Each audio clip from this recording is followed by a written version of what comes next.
Antônio Carlos Resto Ramalho, tenho 80 anos, nasci em 22/6/45. Meu pai era o João Dias Ramalho, minha mãe Maria Resto Ramalho. Que era a sua relação com seus pais na infância? Isso era boa, né? A gente brincava muito, tinha os amigos, né? A questão é que a gente era meio preguiçoso para essas coisas de estudar, né? Então, de vez em quando a orelha está grande, né? Não foi à toa. Isso é mais por parte do meu pai, não tanto por parte da mãe. Minha mãe sempre foi, a mulher sempre é mais protetora, esse negócio todo, né? Casou? Como que você conheceu a sua parceira? Participava de um grupo de Santo Amaro com os amigos, né, da igreja.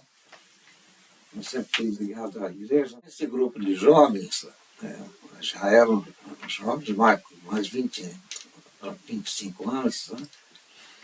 A gente estava ligado à igreja, então a Beth fazia parte desse grupo lá. E acabamos, né, namorando. Você teve filhos? Como que é a sua relação com seus filhos? A melhor possível. É assim, a gente deu sorte também, né? Juliana, que já está com 43, o Bruno com 38 e a Mariana com 39 e 38. Juliana, Bruno e Mariana mais nova.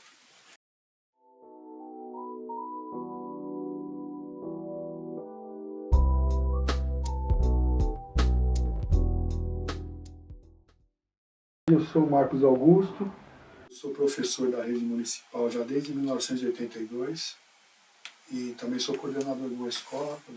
Tenho duas coisas, né? Professor e coordenador. E moro em São Paulo já desde que nasci e tal, então sempre acompanhei a criança, adolescente, ou na escola, ou lá no conselho, ou associações, sindicatos, as ONGs que atendem, né? A gente está acompanhando. E, assim, sem dúvida, para mim, a experiência que foi mais marcante na minha vida foi esses 7 anos que eu trabalhei no Conselho Tutelar. Não tem experiência outra na minha vida profissional que supere esses 7 anos. Foi os 7 anos que eu mais trabalhei. Foi, assim, uma aventura, porque não tem rotina. Cada dia é um flash. Um dia você vai no hospital, outro dia você vai numa família, outro dia, cada dia você vai num serviço diferente, né? O que representa o movimento DCA para vocês?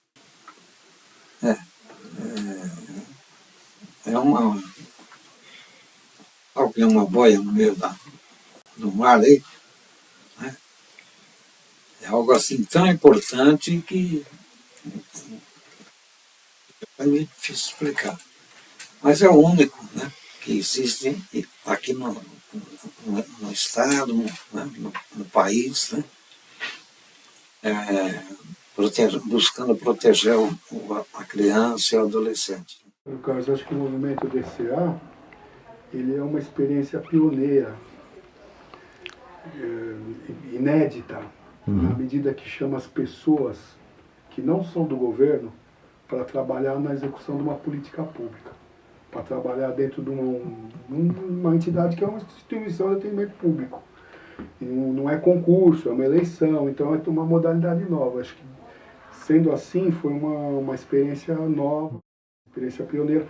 Hoje em dia a gente já tem outros conselhos, né, Antônio? Tem aquele conselho participativo, conselho de política urbana, mas na época que você me antecedeu, era uma novidade, era a última coisa que ano que foi? 92 você começou?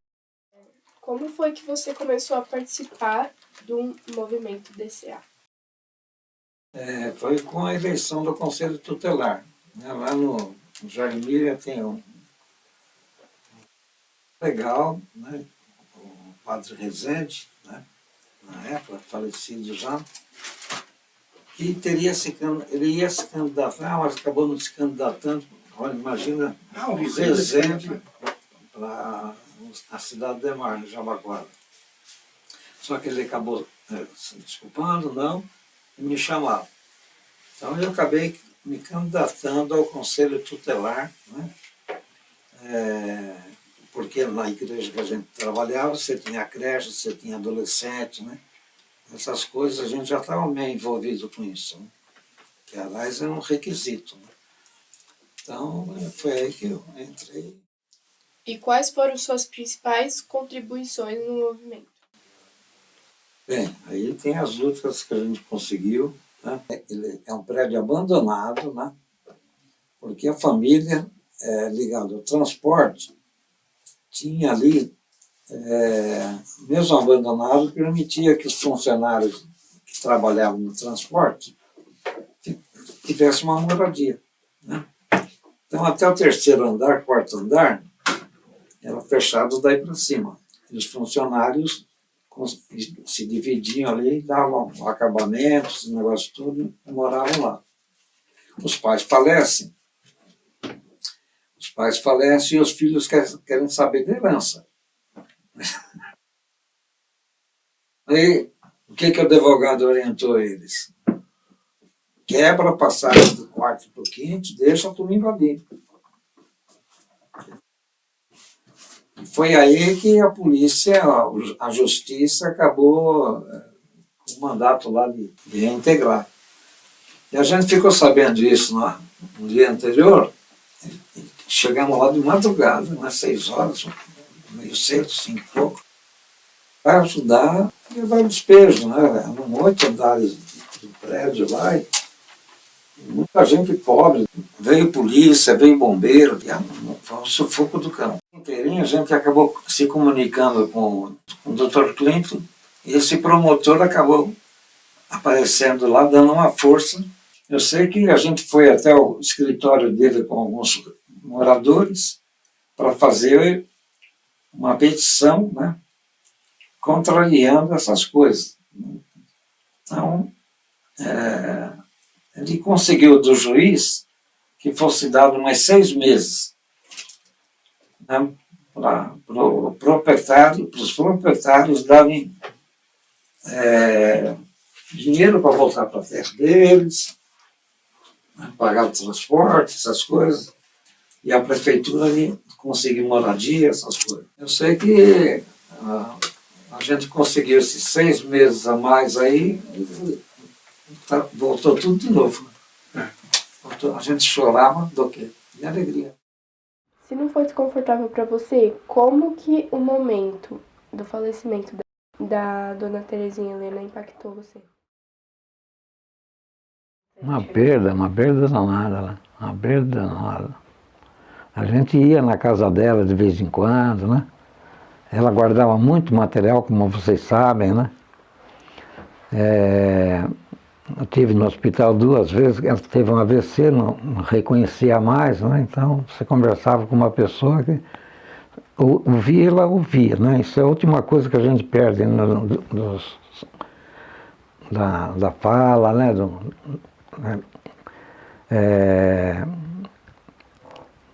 Foi uma pena, né? Foi uma pena. E aí depois a gente acabou conversando com o filho dela, porque aí tinha a ideia já de fazer um observatório, que era o sonho dela, né? Um centro de documentação e memória, que depois de todos esses anos aí, né? Aí o filho falou, eu encaixotei tudo que ela tinha, porque a gente, né, livros, material, reportagem de jornal, imagina, tudo que vocês estão coletando agora, né? Eu sei que deu mais de 100 caixas, que foi parar lá na casa dos meninos. Teve ajuda para tirar esse projeto do papel ou foi algo que você construiu sozinho? Não, de jeito que eu construí sozinho, que é isso. Aliás, eu não fazia nada sozinho, né? É isso, ninguém fazia nada sozinho tão fácil, não. Uma coisa para mostrar isso, era os encontros que os conselhos tutelares tinham encontros anuais, né? Hoje numa cidade, na outra, né? Cada ano num lugar, né? Que era o assunto predileto, né? O grupo, né?